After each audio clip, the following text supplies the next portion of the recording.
Hallmark Hot Takers, and welcome to another episode of Hallmark Hot Takes, where we are reviewing all 23 movies from the Hallmark Channel's Countdown to Christmas. This is our 17th episode, just so you guys are aware that, we're way more than halfway through, which is great news, real great news. So, if Lacey is the princess of Hallmark, who's the queen, Jay? Candace is the queen. Candace Cameron Bure's movies tonight. If I Only Had Christmas. So we are going to be reviewing this movie, and we are going to be awarding it via Candy canes. Each having 5 candy canes. For a total of 10, based on how much we loved or did not love this movie. All right, stay tuned for a recap. Okay, so let's talk about this movie, If I Only Had Christmas, which starred Candace Cameron Bure and Warren Christie. So let us first meet Darcy, who is a employee at the PR firm Gum PR, who is passed over for a prestigious award that culminates all her year of work that she's done nationwide. And she's very down about this. She feels really sad for herself because she really feels like because she lives in Kansas City, she gets passed over for the big awards and the big opportunities because she's not in New York or LA. So this prompts her to go after a job for Austin Incorporated, which is based, I believe, in New York. Yeah. And so she puts together a pitch deck for them. They end up passing on her because she wants to trade on the CEO's philanthropy, and the CEO isn't interested in being a real face of the company. He just wants to fade into the background and run it. But what happens is she meets Glenn, who is the VP of Communications for Austin Incorporated, and he gives her the opportunity because he was impressed with her pitch, even though they passed on her. She offers to do a little bit of pro bono work for his Emerald Educational Fund. So she goes to Connecticut, where this fund or this charity is located, for a few weeks before Christmas, and helps to run a couple of events that they have that lead up to a holiday gala. So they have like a tree farm thing. They have a student dance and a gala. And a performance thing, and then a gala. So as she's there, she meets a few people that she works with who are, really involved with the fund and who have worked there for this whole time. And it's kind of hard to explain because the whole movie is a riff on The Wizard of Oz. So the 3 people that she meets, are, of course, the Tin Man, the Lion, and the Scarecrow. And so she helps each of them find their courage, find their heart, find their brain, blah, blah, blah. So that's all, going on in the background. And she is spending more time with Glenn, who is also kind of in the mix here. And, they're sort of hitting it off. She's, got a lot of ideas, and Glenn's never really sure. And he always has to run these ideas up the flagpole at work to the CEO or to CFO of the AI corporation, who is the Wicked Witch. So things are going well. They're getting a lot of PR for the charity, but for one of their events at the gala, they really wanted William Austin, the CEO, to speak at the event and really showcase his philanthropy and really be able to tie the company back to the charity, because they think it would be a really good play to, not only to highlight for the charity, but also to give Austin International like a new face. Like, he's the new CEO. His father died. He has to take over the reins. So she asks Glenn if she goes and Glenn says, "You're never going to get a meeting with this guy. He's like a recluse. He doesn't want to be." So they try. They fail. They can't get William Austin to come and be a speaker. And then all the while, you can see that, Darcy's having a real effect on Glenn, who didn't really have like a normal childhood. He was adopted when he was 10.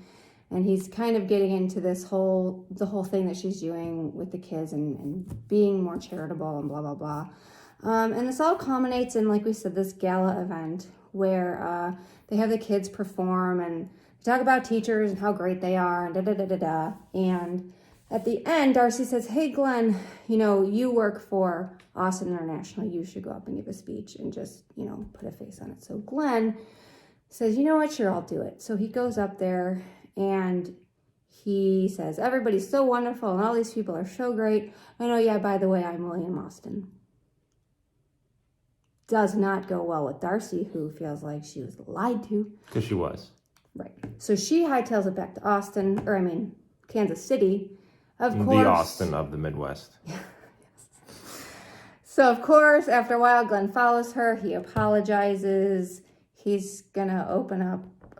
No, don't get into a review. Okay. He's going to open up a branch in Kansas City, and she's going to be their VP of Communications, his fake job. So, that's all great. The movie ends, they kiss, and that is If I Only Had Christmas. If I only had a brain. If I only had a brain. All right, we do some reviews. I got some good stuff. Okay, it's review time. It is review time. Jay always goes first. I always go first. So things I like, things I didn't like. I'm going to go with things I liked on this one. That's not a good sign. It's never a good sign. So one of the things I liked is when they were both in Connecticut, doing their work together. She was lamenting about missing out at home and some of the traditions and everything else. And one of them is snickerdoodles. Her stepmother made these amazing snickerdoodles. And you mean Aunt M? Sorry. Yes, Aunt M. Snickerdoodles, and he got some from the store. And he actually put like her initials on it, which I thought was really neat because that's what her mom did so that her and her brothers wouldn't fight over what those were. I just, what else did I like?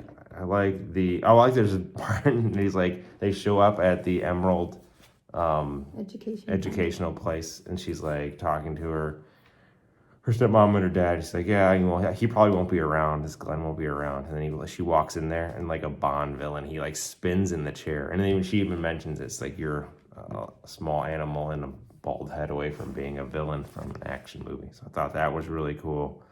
And then that was it for my pros. That was it. You have one. What's this? It's not. It's like chicken strips. But you have a doodle. I do have a doodle. A guy with an axe. That's the Tin Man. Oh, okay. So again, as Heidi mentioned, this is so like it was weird that you knew it was Oz related because like they kind of like because Candace is like again the queen, so she's doing like all the previews and everything else. So she does like a few tips of like this is Wizard of Oz related. So like after kind of knowing that, you make a lot of connections, but they're not like really that clear. Yeah. So like, not clear. And it's kind of, I think that's a pro for me. Like it was kind of fun figuring it out. Like that was actually the most fun trying to you're like, oh, that's the Tin Man, or that's the witch, and there's no Glinda. No good witch. But Emerald, the educational place, like being Emerald City. There's a part where there's like a yellow road. Him being Oz and being the fake person. The man behind the curtain. Those were good. Things I didn't like the Gum PR is the name of her PR group, which I don't get. So I guess I wish that would have had some sort of Wizard of Oz flavor to it. I think that would have been another good thing. It could have been like Gale PR or right. I didn't get that either. Something, like something that Munchkin, PR. I don't know, whatever. Something Oz related or Oscorp. Tiny People PR. Oscorp would be good. Other things I didn't like the No Heart lady, the Tin Man related, the doctor. Like she's talking about it, and she's like, was her name Brittany or something? Bethany? Doctor something, yeah. She's like, call me doctor. And I'm like, whoa. I didn't like that. I don't like them doctors are like that. Again, it was based on, I think the best part, again, it was just based on The Wizard of Oz here and there. And then this thing, Hallmark. Listen, this double book event thing. Stop this. So these people have these great events, right? And they book places for them. And then like soon before them, they find out they're double booked and they got to cancel them. There's not many that incompetent Stop people, it. right? Like, and then there's a big rush, and then they find somebody's house or it wasn't really even because like 2 seconds later they're like, oh well, we'll just combine it with the gala. these two things together. But again, it was stupid. Comes back from commercial break, big concerns. I can't believe they double booked it. We don't have the money and all this other stuff. It's like, what? Come on, that's dumb. Overall, so I'm getting the candy canes because I've already gone 4 minutes on this. You're just bloviating at this point. I love Candace. Still, like, this is tough for me. Like, 2 candy canes. 2 candy canes. All right. Okay. I'm going to start with the things that I disliked from this movie because I'm always going to start with my dislikes because I don't want to give away my ratings. Okay, first of all, Dorothy. She wears a lot of stupid looking headbands in this movie and I just hated them. The first half of the movie is her just making everyone around her really uncomfortable. And it's supposed to be like she's pushing them to be the better versions of themselves, to have the courage to do it. But I don't know if it was just it just seemed like just back off for a second, let them breathe. They would be like, oh no, we're not doing that. And she's like, but no. And then they're like, no, I don't think that's a good idea. And then she's like, no, really, let's make you as uncomfortable as possible. And that I didn't like. It was a little bit confusing because the whole time you weren't sure if you were supposed to know that Glenn, who you should have known just because no Hallmark's lead name has ever been Glenn in the history of Hallmark. You knew he was William Austin, but you weren't sure if Hallmark wanted you to know that, like if it was supposed to be this big reveal at the end. So it was like a little bit confusing. Yeah. I just found like the whole time I'm like, well, I know he's William Austin. Am I supposed to know that? I don't think you were supposed to, but if you didn't figure it out, you're just not smart. So then the Wicked Witch, so the CFO, she was like a really kind of crabby brat the whole movie. So she was the Wicked Witch. She was the Wicked Witch. And then at the end, she has this really unrealistic change in stance. She becomes this loving, motherly person to William and says, oh, you're going to do great taking over your father's company. It's like, well, dude, I just didn't buy that. I'd have fired her. I would have melted her. So the movie title, If I Only Had Christmas. If I only had a brain, I get it, but you don't really make that connection. Yeah. Again, it goes back to the good stuff, which is like connecting this to Wizard of Oz, right. The small things. And then at the end, when they get together, he makes her a VP of communications, and he's the CEO. She's going to date her boss. I just think that that's a bad idea. Okay, so what I liked about this movie. The first scene of the movie is her waking up. She's got this cute little dog, and damn it, she looks like she just walked out of bed. Her hair is all crazy, and I thought, good on you, Hallmark. That's how people really look in the movie. I liked better when the lady had the curls. No. It's not realistic. I like that, they were in a bind of course, their Santa canceled at the last minute. Right. So he scrambled and got her a Santa for their event, which was very cool. I like that he kind of turned the tables on her. So Glenn/William. So as I said, Darcy just kind of made everybody feel uncomfortable for the first half of the movie. But then he turned the tables on her when she was trying to push this Riley guy, who is the guy who needs courage, into doing this performance at the show for his students. And so William turns the tables on her and kind of pushes Darcy into doing it with Riley. And I thought that was funny. I said, it's a little taste of your own medicine. And, her credit, she did it, but I just thought it was good. What did she do it in? Red shoes. Red ruby shoes. Ruby slippers. If you will.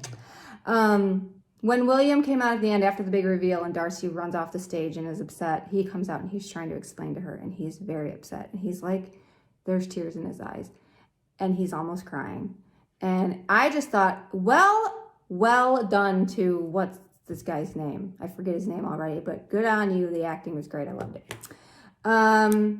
There was a scene where the Tinsman said, you know, most of the world never knows the charity that you do, but you still do it anyway. And I said, you know what, that's right.